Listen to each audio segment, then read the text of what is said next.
are delighted that so many friends are here to honor remarkable leaders whose outstanding achievements have contributed to the progress of the STEM economy in profound ways, including truly outstanding STEM philanthropy, historic corporate reinvention, and a lifetime of achievement. Established in 1954, Chemical Marketing and Economics is the business, investment, and technology group of the illustrious American Chemical Society's New York section. Welcome to all the attendees at the American Chemical Society CME Awards Luncheon here in New York on the world's largest stage. This is a very important event on the ACS annual calendar. ACS, as you've heard from Cicely, is the world's largest scientific society with over 150,000 members who are chemists, chemical engineers, and related scientists. It is through these brilliant leaders that we can inspire and enable students, the leaders of tomorrow, to improve our lives and the lives of our neighbors across the world, especially those in most need. Jim and Marilyn have focused on what's most fundamental in science, on impossibly hard questions, like how the brain works or how the universe came to be.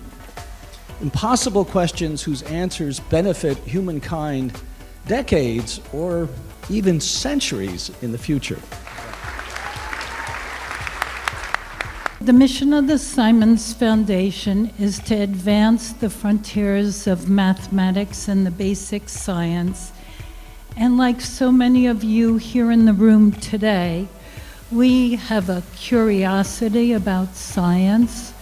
We relish in the joy of discovery, and we feel that science holds the key to human progress and benefiting humanity.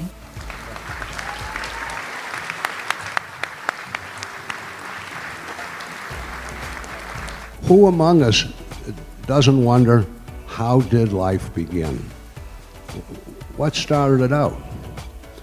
Well, we've learned a lot. We started that project. It's been going for 6 years and going strong. And there was a lot of chemistry involved, prebiotic chemistry. I'd just like to thank everybody who went out of their way to buy a table today and be a sponsor. Thank you for supporting CME and all of the good work that it does, and all the work it does to support STEM education. You know, the future of our industry really depends on these rising stars that you see around you. We've got to create a creative, diverse, and inclusive culture to be able to grow in this industry. And so the work that you've done, George, to set this up and create this kind of an environment is very, very much appreciated. So Ed, your reputation may have preceded you, but it's left in its wake a tremendous amount of admiration and appreciation. I can't think of another person who's more eligible, more deserving, or more worthy to receive this honor for historic corporate reinvention than you. And it's been an honor to work alongside you. And on behalf of all of us at DowDuPont, congratulations on this outstanding achievement.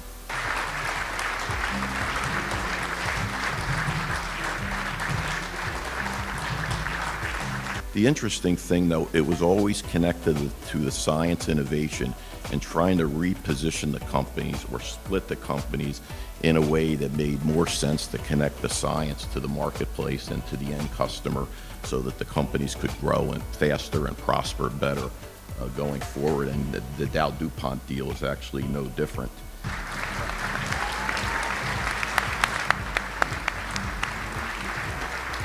Everyone in this room is fully aware that you and your cousin George Roberts really pioneered the private equity business 42 years ago when you founded KKR in 1976. We decided we wanted to go out on our own and try to design our own firm with our own culture and our own value system that we wanted, and to take long-term investments. KKR now has more than $200 billion of assets under management.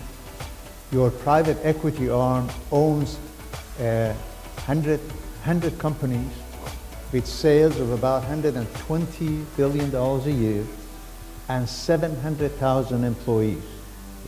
That makes you the CEO of one of the largest companies in the world. We measure in 3 buckets, and I keep saying I think this is what drives KKR and why I guess we've had the kind of success we've had. Number one, you measure people on commercial success. Number two, you measure them on leadership and management. And number three, you measure them on culture and values. I'm encouraged that today we are able to bring the spotlight to the world of chemistry, the participation of women and minorities in science, our exciting industry programs, and the strong connection between the science and the arts, as shown today by Ava's brilliant performance. To all the Chemical Marketing and Economics Group and American Chemical Society members and friends, thank you, as we could not have prospered for the last 64 years now without your support. I'll always shine, it's a habit of mine. Through this I will help others shine.